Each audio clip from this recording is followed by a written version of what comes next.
Hello, hi, very good evening, all my students. This is Sangeeta and welcome to Ganga TGT PGT home science. Ganga TGT PGT home science में आप सबका बहुत बहुत स्वागत है। तो आज हम क्वेश्चन करने वाले हैं NCERT जितने भी हमने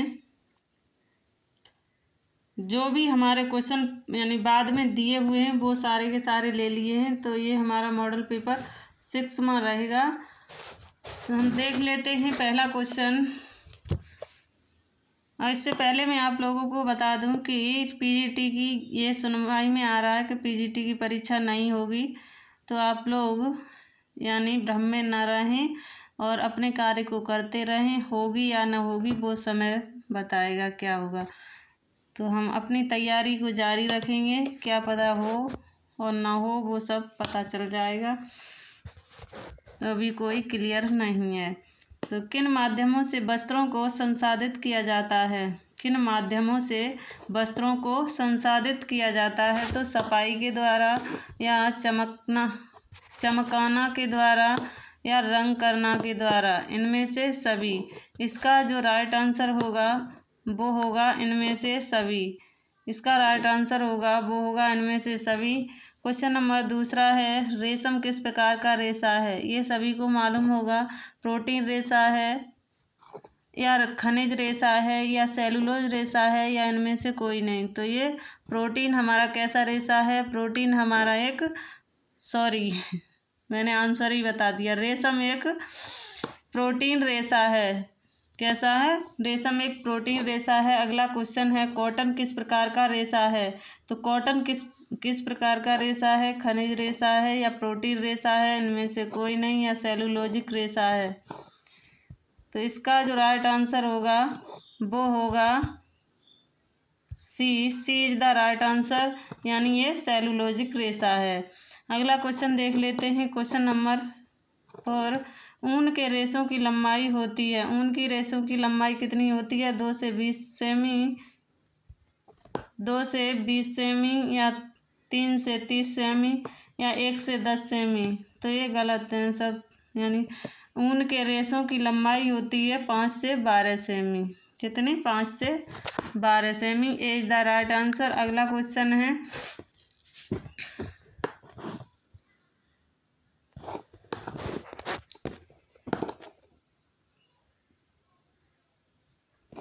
क्वेश्चन है, कैश मिलान किस रेशे को कहा जाता है? कैश मिलान किस रेशे को कहा जाता है? नायलॉन को, एक्रिलिक को, इनमें से कोई नहीं, या पॉलिस्टर।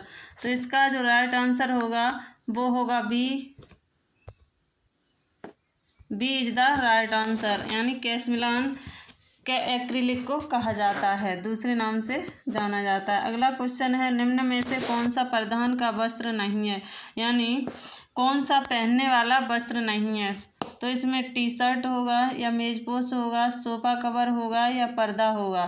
तो पर्दा, सोफा कवर, मेजपोश ये तो हमारे बिछाने के यानी वस्त्र हैं, पहनने के नहीं है। तो ये हमारा क्या होगा? इसमें हमारा राइट आंसर होगा वो होगा ए इज द राइट आंसर। पहला हमारा सही हो जाएगा। अगला क्वेश्चन देख लेते हैं फटाफट। अगला क्वेश्चन है हमारा, रेशे की विशेषता है लंबाई, मजबूती या नमनीयता, या इसमें से सभी। तो इसका जो राइट आंसर होगा, रेशे की विशेषता कौन सी है? तो इसकी जो विशेषता है ये सभी आ जाएंगे। इसका राइट आंसर होगा D is the right answer. अगला क्वेश्चन देख लेते हैं, एस्बेस्टस किस प्रकार का रेशा है? एस्बेस्टस किस प्रकार का रेशा है? तो खनिज रेशा है या प्रोटीन रेशा है या सेलुलोजिक रेशा है या इनमें से कोई नहीं। तो इसका जो राइट आंसर होगा वो हो जाएगा खनिज रेशा है। ए इज द राइट आंसर। अगला क्वेश्चन है, रेयॉन सर्वप्रथम कब निर्मित किया गया? रेयॉन सर्वप्रथम कब निर्मित किया गया? 1890 में, यानी 1895 में, 1910 में या 1900 ईस्वी में। तो इसका जो राइट आंसर होगा B is the right answer, 1895 में। अगला क्वेश्चन देखते हैं, सिंथेटिक रेशा है। सिंथेटिक रेशा कौन सा है? ये हमें देखना है। सिंथेटिक रेशा कौन सा है? नायलॉन,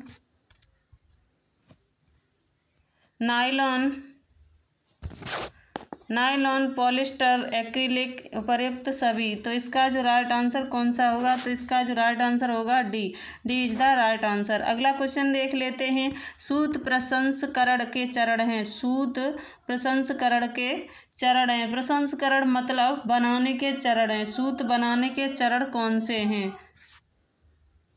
तो वो होंगे सबसे पहले कौन, यानी सूत बनाने के चरण कौन से हैं? तो प्रसंस्करण दिया हुआ है। तो इसका जो ऑप्शन है सफाई, पूनी बनाना, तनुकरण, तानना या बटना या उपर्युक्त सभी। तो इसका जो राइट आंसर होगा वो हो जाएगा उपर्युक्त सभी। ये सभी कार्य करने पड़ते हैं हमें सूत बनाने के लिए। तो D is the right answer. अगला क्वेश्चन है ये देखिए अगला क्वेश्चन है, इधर को कम है, नहीं बढ़ रहा, चलिए ऐसे ही देख लेते हैं। अगला क्वेश्चन है हमारा, कमनीय शब्द की उत्पत्ति किस भाषा से हुई है? कम्युनिस्ट शब्द की उत्पत्ति किस भाषा से हुई है? कम्युनिस्ट शब्द की उत्पत्ति किस भाषा से हुई है? तो फ्रेंच भाषा से या लैटिन भाषा से या जर्मन से या चाइनीज से। तो आप लोग बता सकते हैं कौन सी भाषा से हुई है। तो ये हमारी किससे हुई है? ये हुई है हमारी लैटिन भाषा से। किससे? लैटिन भाषा से। अगला क्वेश्चन देख लेते हैं, संचार। अगला क्वेश्चन देख लेते हैं, संचार के स्तरों पर आधारित वर्गीकरण है। संचार के स्तरों पर आधारित वर्गीकरण कौन सा है? तो ये हमारे संचार के स्तरों पर आधारित वर्गीकरण है अंतरावैयक्तिक संचार, अंतर्वैयक्तिक संचार या समूह संचार या उपर्युक्त सभी। तो इसका जो राइट आंसर होगा वो होगा उपर्युक्त सभी। D is the right answer. अंतरावैयक्तिक और अंतर्वैयक्तिक संचार, ये आप लोग जानते होंगे, आपने पढ़ा होगा सीटेट में ये आते हैं अंतरावैयक्तिक और अंतर्वैयक्तिक। आगे देखते हैं शाब्दिक संचार कौन सा है? शाब्दिक और शाब्दिक, शाब्दिक और अशाब्दिक। शाब्दिक में मतलब होता है कि बोलना, बोल के हम बोल रहे हैं तो हमारा संचार कैसा है? तो शाब्दिक है। और जैसे कि इशारे से बात करना या किसी को कुछ कहना है तो इशारा कर दिया तो वो हमारा अशाब्दिक में आ जाता है। हाव भाव दिखाता है ये करके, ये हमारे अशाब्दिक में आते हैं। तो इसमें हमें शाब्दिक चुनना है। शाब्दिक हमारा कौन सा है? तो वो देख लेते हैं। बोलना या हाव भाव या यह स्पर्श, नेत्र संपर्क। तो हमारे ये हाव भाव भी हमारे अशाब्दिक में आता है, स्पर्श भी हमारे अशाब्दिक में चीज़ दे, यानी स्पर्श करके बताना है, ये है, बोलना नहीं है। तो ये हमारा अशाब्दिक में आता है। और नेत्र संपर्क, नेत्र निकाल, यानी बच्चे को डराना है तो थोड़ी सी आंखें निकाल दो तो वो डर जाता है, और प्यार से तो वो नेत्रों से समझ लेता है कि माँ हमारी नाराज़ हैं, कि यानी मतलब खुश हैं। तो इसका जो राइट आंसर हो जाएगा वो हो जाएगा ए इज द राइट आंसर। बोलना, शाब्दिक संचार है बोलना। अगला क्वेश्चन देख लेते हैं।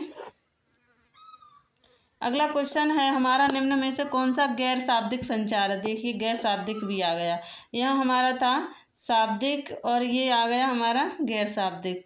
हमें शाब्दिक और गैर शाब्दिक में अंतर करना आ गया हुआ। आगे देखते हैं। तो इसका जो आंसर होगा गाना या बोलना या केस सज्जा या कभी कभी स्वर का लहजा।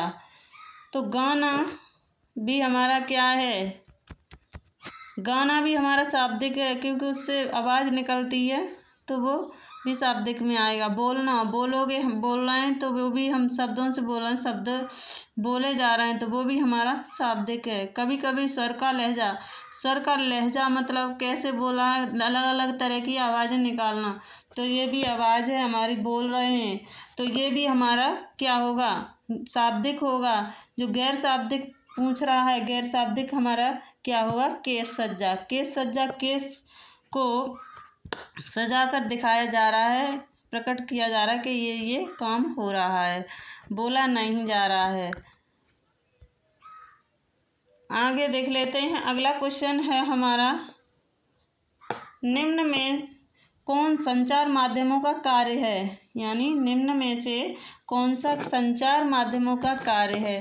तो सूचना, प्रेरणा देना, मनोरंजन करना, इनमें से सभी। तो ये हमारे सभी के सभी यानी संचार माध्यमों के कार्य हैं। सूचना देना भी हमारा संचार के द्वारा होता है, प्रेरणा भी हमें संचार से मिलती है, मनोरंजन भी हम संचार से करते हैं। तो इसका जो राइट आंसर होगा वो होगा D is the right answer. अगला क्वेश्चन देख लेते हैं। यहाँ पर यानी भद्दे से देखिए हम बोल देते हैं, कोशिश करके आप लोग सुन लेना प्लीज़। देखिए, भारत में टेलीविज़न की शुरुआत कब हुई। तो भारत में टेलीविज़न की शुरुआत कब हुई, इसमें तो दिखाई भी नहीं दे रहा। एक मिनट रुक जाइए, मैं देखिए आप लोग सुन लेना, मैं समझा दूंगी ऐसे ही। तो ये हमारा क्वेश्चन है, भारत में टेलीविज़न की शुरुआत कब हुई, यानी भारत में टेलीविज़न की शुरुआत कब हुई।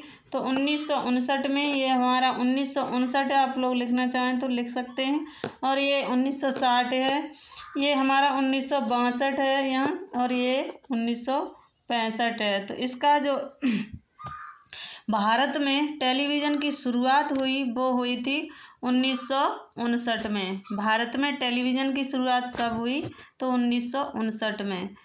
कब हुई, यानी भारत में टेलीविज़न की शुरुआत 1959 में। आप लोगों को समझ में आ गया होगा। आगे चलते हैं, आगे भी हमारे ऐसे ही, तो आप लोग समझ लेना, जल्दी से करा दूंगी, टाइम नहीं लूँगी। तो कंप्यूटर के प्रकार हैं, कंप्यूटर के कितने प्रकार हैं, यानी हमारा पहला है मेन फ्रेम, दूसरा है मिनी कंप्यूटर, तीसरा है माइक्रो कंप्यूटर। तो हमारे कितने प्रकार हैं, यानी कंप्यूटर के प्रकार कौन कौन से हैं। तो ये सभी, यानी इसका राइट आंसर होगा D is the right answer. कौन कौन सा, मेन फ्रेम्स कंप्यूटर और मिनी कंप्यूटर और माइक्रो कंप्यूटर, ये हमारे कंप्यूटर के प्रकार हो गए। अगला क्वेश्चन देख लेते हैं। अगला क्वेश्चन है हमारा, यानी किस माध्यम के जरिए प्रेषक से प्राप्तकर्ता तक सूचना अथवा विषय के संप्रेषण की प्रक्रिया कहलाती है। यानी फिर से हम बोल देते हैं, आप लोगों को फिर से बोल देते हैं, किस माध्यम के जरिए प्रेषक से प्राप्तकर्ता तक सूचना अथवा विषय के संप्रेषण की प्रक्रिया कहलाती है। तो वो क्या कहलाती है, ये हमारा है संचार, ये है संप्रेषण, ये है अधिगम या उपर्युक्त सभी। सॉरी, ये मैंने पहले से लगा दिया। तो इसका जो राइट आंसर होगा वो क्या होगा, यानी ये हम फिर से समझ लेते हैं, किस माध्यम के जरिए प्रेषक से प्राप्तकर्ता तक सूचना पहुंचती है। जैसे हमारी बातें आप तक पहुंच रही हैं, तो किस जरिए पहुंच रही हैं, तो वो हमारा माध्यम है संचार। संचार द्वारा ही तो आपके पास ये चीज़ें पहुंच रही हैं। तो हाँ, तो आंसर होगा आपका हाँ। तो इसका जो राइट आंसर होगा संचार।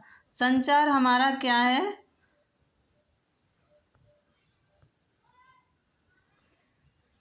संचार के द्वारा ही हमारी बातें आपके पास पहुंच रही हैं। तो इसका जो राइट आंसर होगा ए, यानी संचार। अगला क्वेश्चन देख लेते हैं। अगला क्वेश्चन है, चिकित्सक एवं रोगी की बातचीत किस संचार के अंतर्गत आती है। यानी चिकित्सक और रोगी की बातचीत किस संचार के अंतर्गत आती है। ये आपने देखा होगा किस संचार के अंतर्गत आती है। तो अंतरावैयक्तिक होता है, यानी अपनी बात इंसान खुद की बात खुद से करता है। जैसे हम कुछ सोच रहे हैं, तो हम कुछ सोच रहे हैं तो खुद ही के बारे में सोच रहे हैं, या किसी के बारे में खुद से ही सोच रहे हैं, खुद ही कर रहे हैं। और अंतर्वैयक्तिक होता है, वो होता है इंटरपर्सनल और इंट्रापर्सनल। इनका इंग्लिश नाम होता है। तो जो अंतर्वैयक्तिक होता है, तो एक दूसरे के द्वारा, जैसे कि हम ने कोई बात की आपसे, हम और तुम यानी दो लोगों का वार्तालाप, ये हमारा क्या होता है, अंतर्वैयक्तिक होता है, यानी इंटरपर्सनल कहते हैं इन्हें। तो ये आप लोग समझ गए होंगे ये पूछ क्या रहा है। चिकित्सक एवं रोगी की बातचीत किस संचार के अंतर्गत आता है। तो चिकित्सक और रोगी ये दो लोग हो गए, तो इसका जो संचार होगा इंटरपर्सनल होगा, यानी B is the right answer. ये यानी क्वेश्चन आप लोग समझ गए होंगे। अगला क्वेश्चन देख लेते हैं। अगला क्वेश्चन है हमारा, यहाँ पे बड़ा गड़बड़ हुई है भाई, सॉरी माफ़ करना, मैं आगे से देख लिया करूँगी। तो अगला क्वेश्चन है,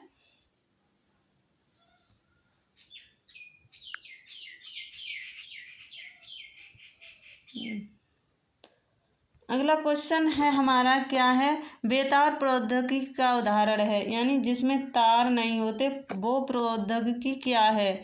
तो इसमें हम ये रेडियो है या उपग्रह है या मोबाइल फ़ोन है, इनमें से सभी है बेतार प्रौद्योगिकी, इसमें तार की ज़रूरत ही नहीं है। तो रेडियो में कोई तार नहीं होता, उपग्रह में भी कोई तार नहीं होता, मोबाइल फ़ोन तो आप देखते हैं, रेडियो भी देखा होगा, कोई तार नहीं होता है कहीं तक सूचना ले जाने के लिए। मोबाइल में भी कोई तार नहीं होता, उपग्रह भी, हमारे उपग्रह के पास भी कोई तार नहीं होते हैं। तो इसका भी राइट आंसर होगा वो D is the right answer. इतने क्वेश्चन आप लोगों को समझ में आ गए होंगे। आगे हम बात करते हैं,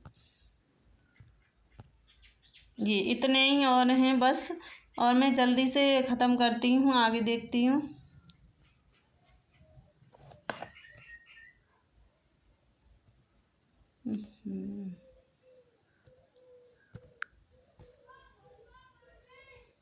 देखिए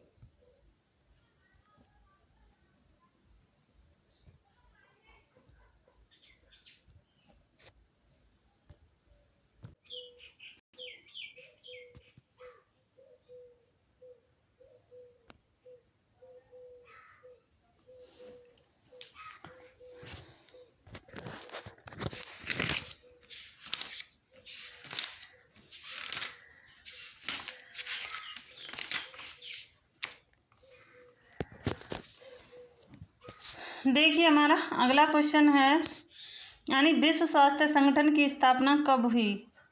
विश्व स्वास्थ्य संगठन की स्थापना कब हुई, तो हमारी कब हुई, तो 1945 में, 1948 में, 1958 में, 1955 में।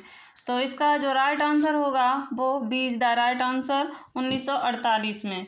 यानी यहाँ पर आप लोगों को नहीं दिख रहा होगा, मुझे भी कम दिख रहा है, तो मैं बताने की कोशिश कर रही हूँ कि विश्व स्वास्थ्य संगठन की स्थापना कब हुई। विश्व स्वास्थ्य संगठन की स्थापना कब हुई, तो 1948 में, 1948 में।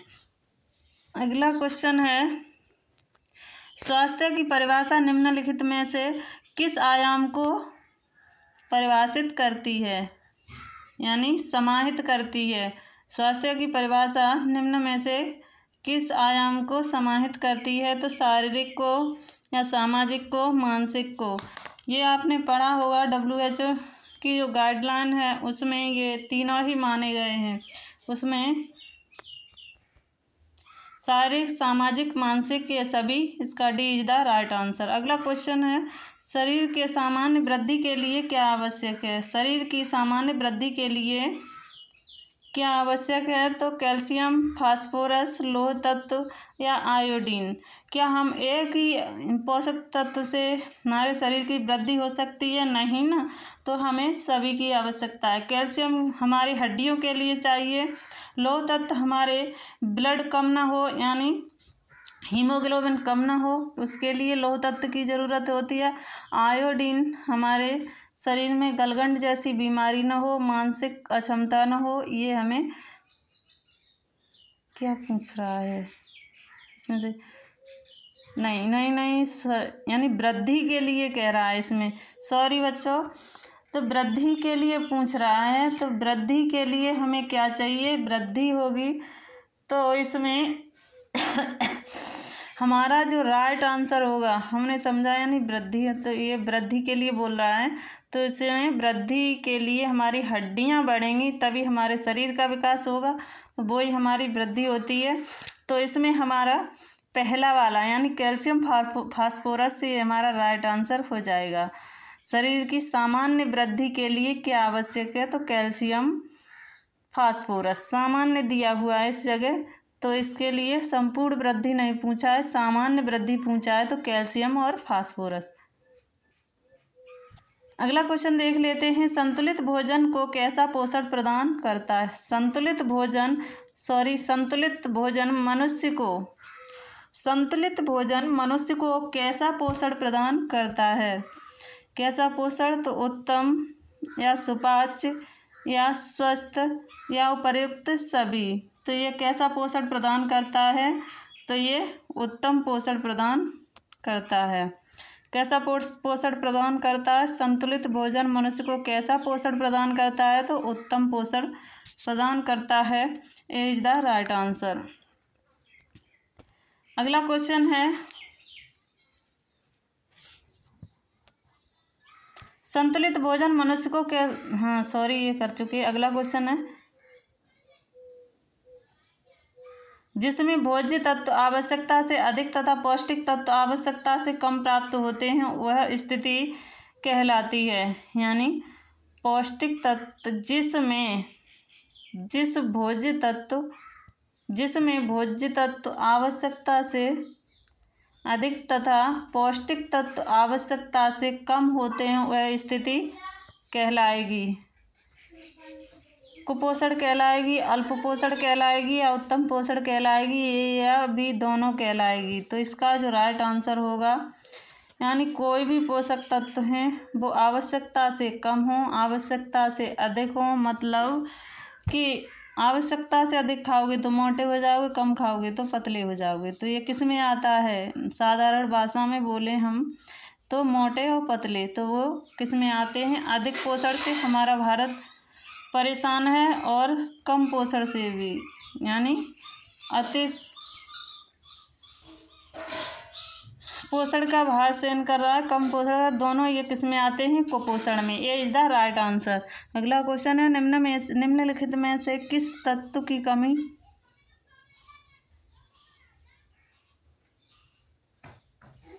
से गलगंड रोग, घेंगा रोग हो जाता है, तो वो आयोडीन, सोडियम, फ्लोरीन, कैल्शियम। तो किस यानी पोषक तत्व की कमी से घेंगा रोग होता है, उसे हम गलगंड कहते हैं। तो वो किसकी कमी से होता है, आयोडीन की कमी से। आयोडीन की कमी से हमारे घेंगा रोग हो जाता है शरीर में। घेंगा रोग कहाँ होता है, तो गले में के पास जो भी ये नस वो फूल जाती हैं नसें सी, वो ही एक घेंगा रोग होता है। अगला क्वेश्चन देख लेते हैं,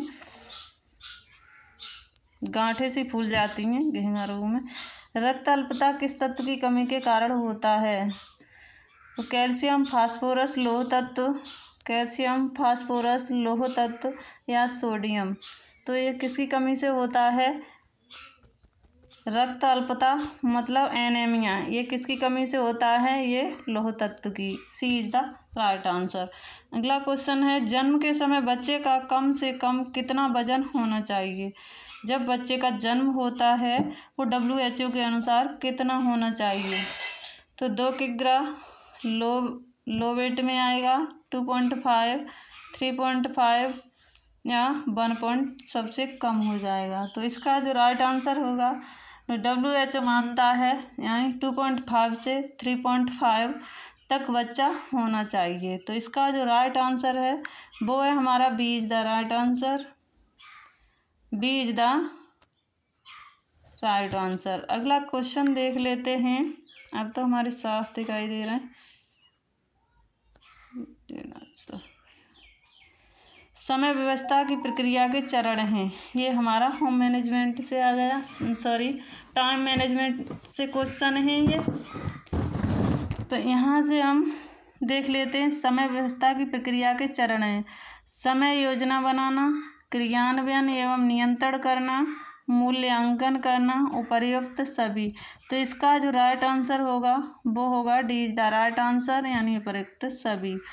समय व्यवस्था की प्रक्रिया में हमें समय योजना भी बनानी पड़ेगी, क्रियान्वयन और नियंत्रण भी करना होगा, मूल्यांकन भी करना होगा। इसका D is the right answer. अगला क्वेश्चन, कार्य सरलीकरण से बचत होती है किसकी? समय की या शक्ति की, भोजन की, इन दोनों की, ए और बी दोनों की। तो कार्य सरलीकरण से हमारे समय और शक्ति दोनों की बचत होती है, भोजन की कोई बचत नहीं होती है। तो इसका जो राइट आंसर होगा सी इज द राइट आंसर, यानी समय और शक्ति की दोनों की बचत होती है अगर हम कार्य सरलीकरण करते हैं। कार्य सरलीकरण का मतलब होता है कार्य को सरल तरीके से करना। अगला क्वेश्चन है, समय प्रबंधन की स्थितियां हैं। समय प्रबंधन की क्या स्थितियां हैं? तो पहला है चरम भार अवधि, कार्यवक्र, कार्य का सरलीकरण, उपर्युक्त सभी। समय प्रबंधन की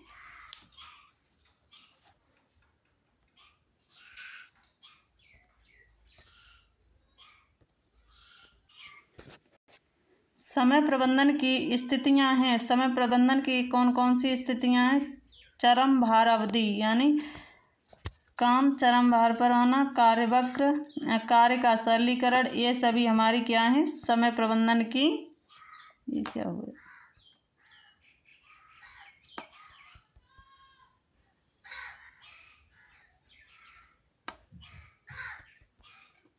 ये क्या है? समय प्रबंधन की स्थितियां हैं। आगे देखते हैं,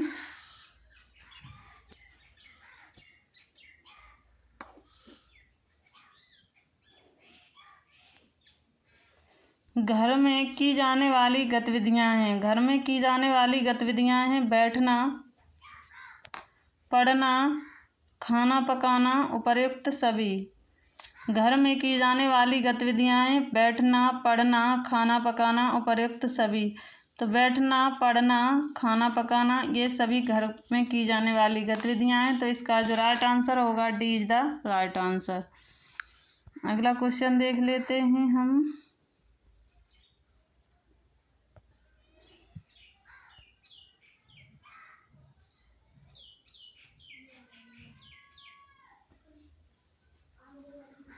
अगला क्वेश्चन है, समय व्यवस्था का अर्थ है कम से कम समय खर्च करके अधिक से अधिक कार्य संपन्न करना। यह परिभाषा किसकी है?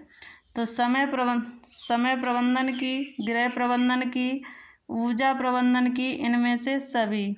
समय व्यवस्था का अर्थ है कम से कम समय खर्च करके अधिक से अधिक कार्य को करना।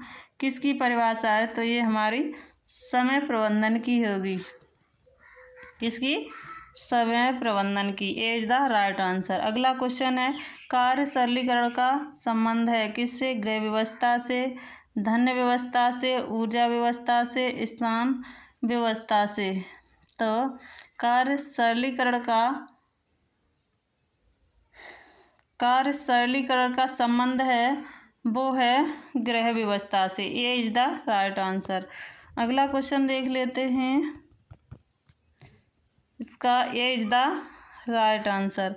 अगला क्वेश्चन है, कार्य सरलीकरण के स्तर हैं। हाथ और शरीर की गति में परिवर्तन, और हाथ और शरीर की गति में परिवर्तन, कार्य के क्रम में सुधार लाकर, कार्य में कुशलता विकसित करके, उपर्युक्त सभी। तो इसका कार्य सरलीकरण के स्तर हैं वो सभी हैं, उपर्युक्त सभी। D is the right answer. अगला क्वेश्चन देख लेते हैं। अब हमारे क्वेश्चन नहीं हैं, तो इसमें थोड़े से ये क्वेश्चन हैं।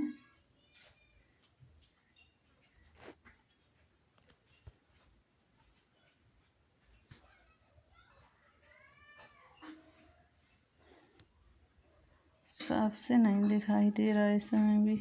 चलिए हम दूसरा पीडीएफ देखते हैं।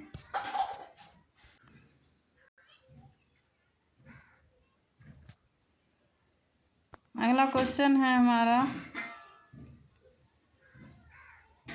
देखिए ये क्वेश्चन है, स्वयं की भावना उत्पन्न होती है कब? शैशव काल में, या प्रारंभिक बाल्यावस्था में या किशोरावस्था में या मध्य बाल्यावस्था में। तो ये कब होता है, स्वयं की भावना कब उत्पन्न होती है?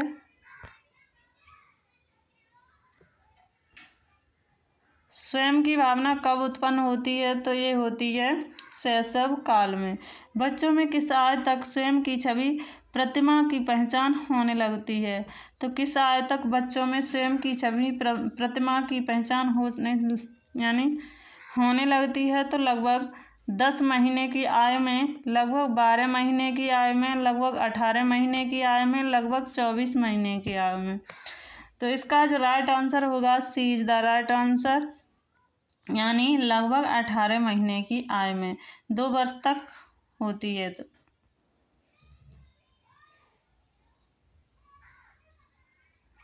18 से 20 माह से, तो गलत है, सही। हाँ, इसका यही राइट आंसर होगा, 24 महीने। सॉरी, ये गलत है, ये वाला नहीं, ये होगा, D is the right answer. 2 महीने यानी 2 सालों में 24 महीनों की आयु में बच्चों में किस आयु तक स्वयं की छवि प्रतिमान की पहचान होती है? तो 24 महीनों की आयु में। अगला क्वेश्चन है, शिशु स्वयं को तस्वीर में पहचानना कब से आरंभ कर देता है? शिशु स्वयं को तस्वीर में पहचानना कब से आरंभ कर देता है? 2 वर्ष के बाद या 2 वर्ष 6 माह के बाद? तो इसका जो राइट आंसर होगा, 2 वर्ष के बाद स्वयं को अपनी तस्वीर में पहचान लेता है। अगला क्वेश्चन है, बच्चे प्राय किस आयु तक धारा प्रवाह बोलने लगते हैं? तो धारा प्रवाह बोलने लगते हैं वो 2 वर्ष में, 4 वर्ष में, 5 वर्ष में या 3 वर्ष में। तो धारा प्रवाह बच्चे बोलने लगते हैं वो 3 वर्ष में बोलने लगते हैं। अगला क्वेश्चन है,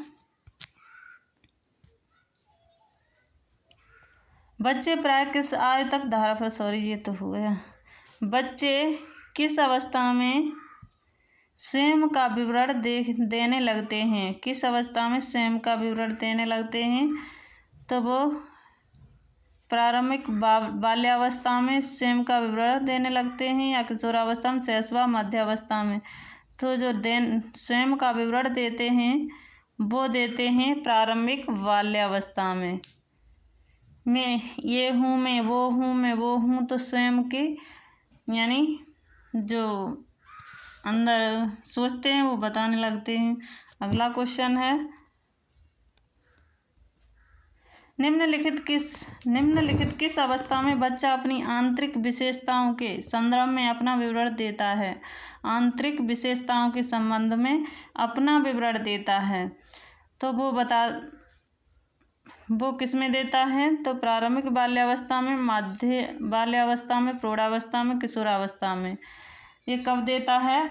तो ये हमारा देता है, B is the right answer, मध्य बाल्यावस्था में। ये दोनों में हम लोग कंफ्यूज हो सकते हैं, क्यों? हम फिर से देख लेते हैं, बच्चे किस अवस्था में स्वयं का विवरण देने लगते हैं? तो प्रारंभिक बाल्यावस्था।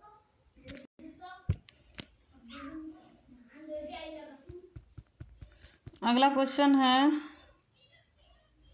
कहाँ थे?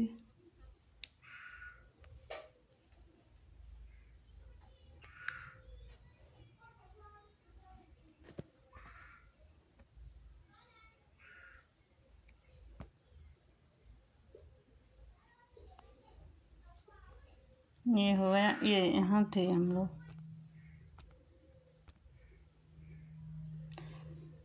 देखिए, बच्चे किस अवस्था में स्वयं का विवरण देने लगते हैं? तो प्रारंभिक बाल्यावस्था में। किस अवस्था में बच्चा अपनी आंतरिक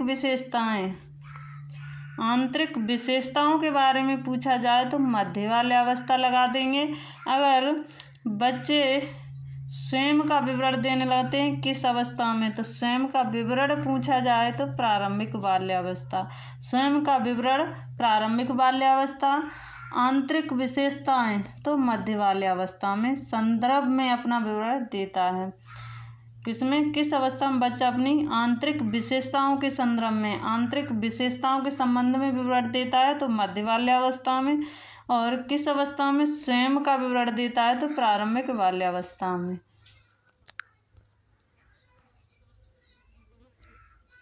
अगला क्वेश्चन है, प्रारंभिक बाल्यावस्था होती है तो 2 से 4 वर्ष की, या 2 से 6 वर्ष की, 3 से 5 वर्ष की, 3 से 6 वर्ष की। तो प्रारंभिक बाल्यावस्था होती है वो 2 से 4 वर्ष की होती है। ये इज द राइट आंसर। आगे हम देख लेते हैं। ये तो हमारा पिरामिड है, फूड पिरामिड। हमारा सबसे बड़ा भाग, यहाँ से भी क्वेश्चन बनते हैं, सबसे बड़ा भाग कौन सा है? ये एनसीईआरटी 24-25 की ही है।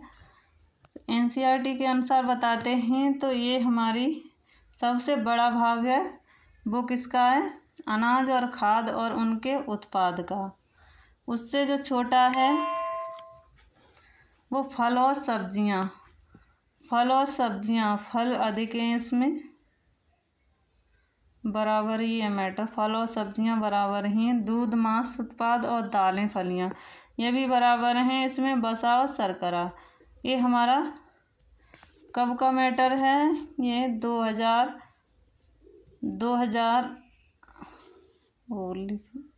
सही से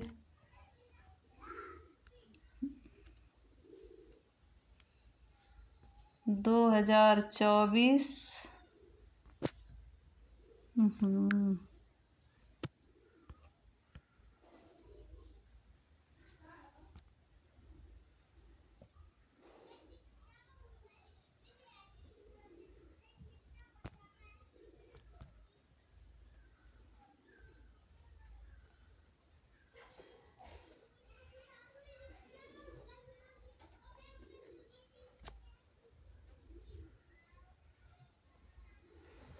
2425 की ये बुक है 25 के लिए।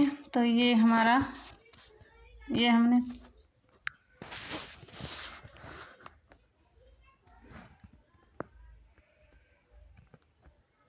आप चाहें तो पढ़ सकते हैं। ये सभी 9-10, ये इसमें शाकाहारी आहार में निम्न को सम्मिलित किया जा सकता है।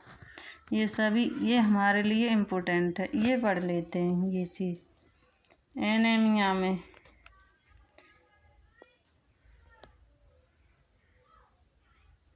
तो देखिए, विश्व भर में लगभग किशोरावस्था और एनीमिया रक्त अल्पता का है।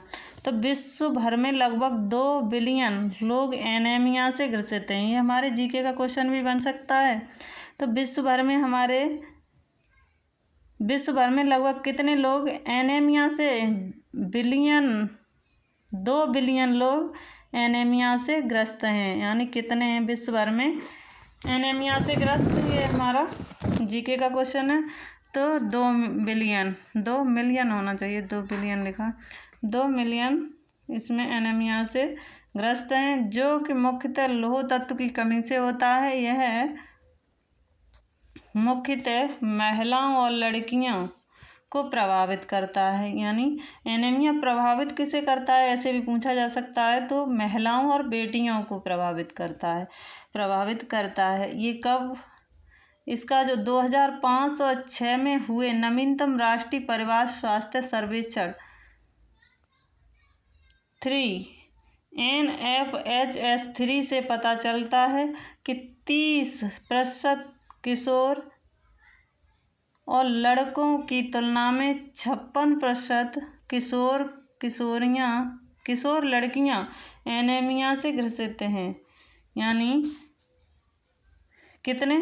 56%, क्या गया, 30% किशोर लड़कों की तुलना में 56% किशोर लड़कियां ग्रसित हैं पाई गई हैं। जो रिसर्च हुई है उसमें शोध हुए, तो क्या इसमें लड़कियां 56% किशोर लड़कियां एनीमिया से ग्रस्त हैं। इनकी तुलना 6 से 59 माह की आयु वर्ग के छोटे बच्चों में यह आंकड़ा 70% है। यानी 6 से 59 माह की आयु वर्ग की छोटी बच्चियों में जो आंकड़ा मिला है वो 70% मिला है। यह भी देखा गया है कि 1991-92 में हुए पिछले सर्वेक्षण की तुलना में एनीमिया के मामले इस समय वास्तव में बढ़ रहे हैं। क्या हो रहा है? बढ़ रहे हैं।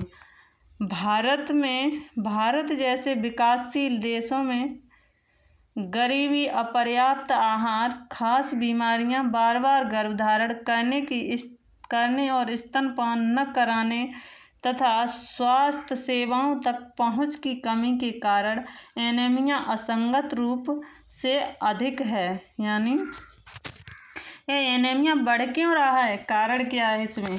तो इसमें गरीबी देखते हैं, अपने देश की बात कर रहे हैं। तो अपर्याप्त आहार, यानी आहार जितना हमें चाहिए उतना नहीं मिल पा रहा है। खास बीमारियां, कुछ बीमारियां भी हो सकती हैं।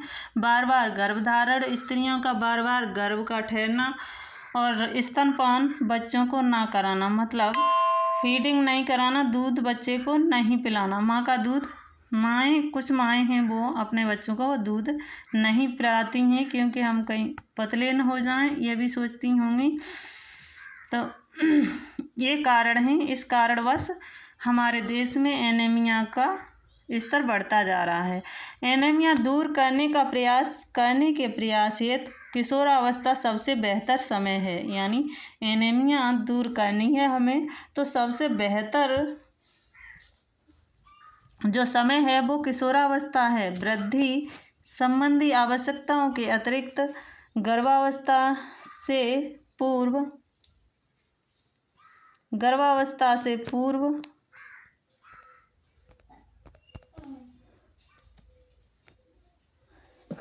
लड़कियों को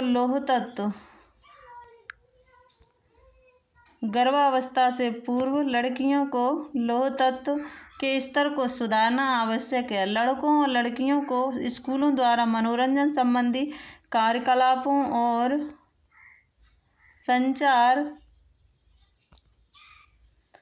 संचार माध्यमों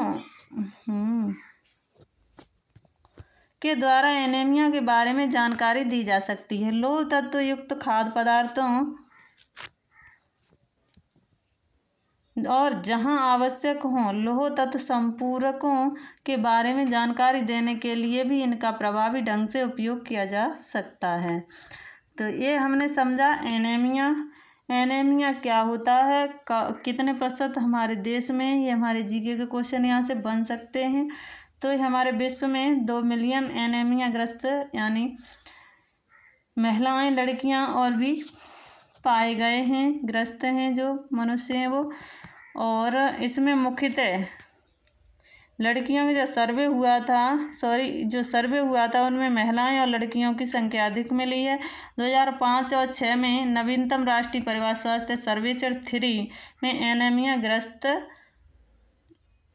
सर्वेक्षण NFHS3 से पता यह चलता है कि 30% किशोर लड़कों की तुलना में 56% लड़कियां यानी इस बीमारी से ग्रसित पाई गई हैं। 1991-92 में ये पिछले सर्वेक्षण की तुलना में एनीमिया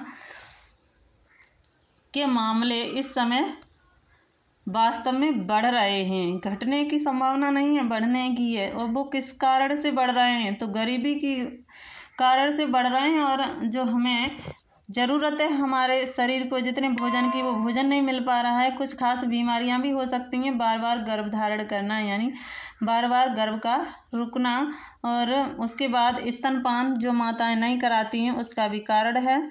और स्वास्थ्य सेवाओं तक पहुंचने की कमी के कारण भी एनीमिया असंगत रूप से अधिक बढ़ रहा है। एनीमिया दूर करने के लिए सबसे अच्छी जो उम्र है हमारी वो किशोरावस्था है। और वृद्धि संबंधी अवस्थाओं के अतिरिक्त गर्भावस्था से लड़कियों को लौह तत्व के स्तर सुधारने की आवश्यकता है क्योंकि लड़के लड़कियों के स्कूल द्वारा मनोरंजन संबंधी कार्यकलापों और संचार माध्यमों को एनीमिया के बारे में जानकारी दी जानी चाहिए। तो आज का ये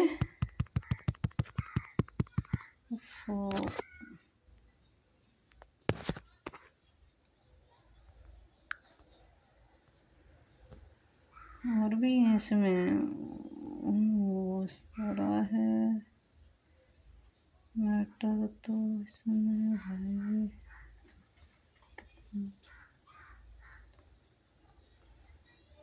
देखिए, तो क्वेश्चन वही क्वेश्चन यहाँ पर है। देखिए वही है से।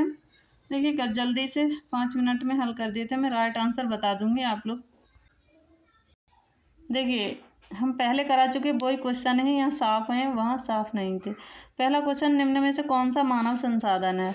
मानव संसाधन और गैर मानव संसाधन दोनों हमारे अंतर नहीं और हैं ये तो ये गैर मानव संसाधन दूसरा है PDF, ये तो ये अलग है। चलिए, मानव संसाधन और गैर मानव संसाधन। मानव संसाधन वे होते हैं जो यानी व्यक्ति में निहित होते हैं। अमानव तो इसका जो राइट आंसर होगा वो होगा इसका जो राइट आंसर होगा वो ऊर्जा होगा। अगला क्वेश्चन है, स्थान, धन, सामग्री, ये सब देख सकते हैं, इसे हम नहीं देख सकते हैं। तो ज्ञान किस प्रकार का साधन है? तो भोजन, भौतिक साधन, गैर मानव संसाधन, मानव संसाधन। ज्ञान हमारा मानव संसाधन में आता है। सी इज द राइट आंसर। जल्दी से करते हैं, समय बहुत अधिक है, आगे अधिक होने जा रहा है, तो आगे देखते हैं, यही देख लेते हैं, फिर अगली वीडियो में अगले मॉडल पेपर में देखेंगे। और आगे ये है हमारा, मुद्रा किस प्रकार का संसाधन है? मुद्रा मतलब रुपया। मानव संसाधन, गैर मानव संसाधन या प्राकृतिक संसाधन, भौतिक संसाधन। ये कैसा है? गैर मानव संसाधन।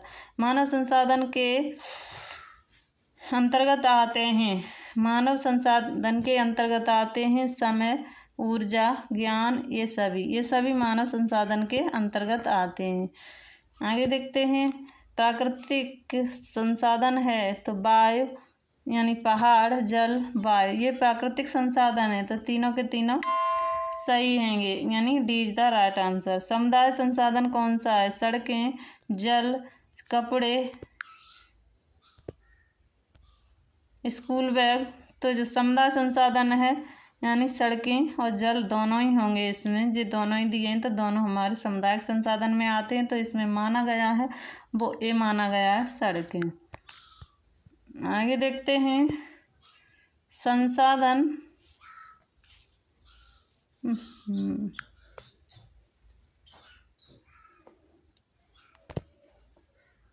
संसाधनों की विशेषताएं, उपयोगिता, सुलभता, विनम्यता, ये सभी। इसका right answer D is the right answer. अगला क्वेश्चन है, प्रबंधन प्रक्रिया के कितने चरण बताए हैं? तो प्रबंधन प्रक्रिया के 5 चरण बताए हैं, सी इज द राइट आंसर। अगला क्वेश्चन, नियोजन के कितने प्रकार हैं? प्रबंधन प्रक्रिया के कितने चरण, नियोजन के कितने चरण हैं? इसके 5 सॉरी, इसमें 3 चरण हैं, इसमें 3 चरण बताएं, आयोजन, नियंत्रण और मूल्यांकन। आगे देखते हैं, नियोजन के कितने चरण हैं? तो ये 5 चरण बताए हैं। और आगे है,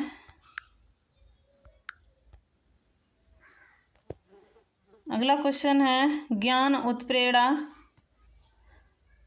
उत्प्रेरण, कौशल, समय, ऊर्जा किस प्रकार के संसाधन? तो ये मानव संसाधन है। अब यहाँ हमारा ख़त्म होता है। आप लोग चाहें तो ये साड़ी देख सकते हैं, इसमें क्या है, रेशों का दहन संबंधी विशेषताएं हैं, ये सभी इसमें दी हुई हैं, तो ये आप देख सकते हैं। तो आज के लिए बस इतना ही, मिलते हैं हम अगली वीडियो में। Thank you so much. Video हमारी बड़ी होने जा रही है।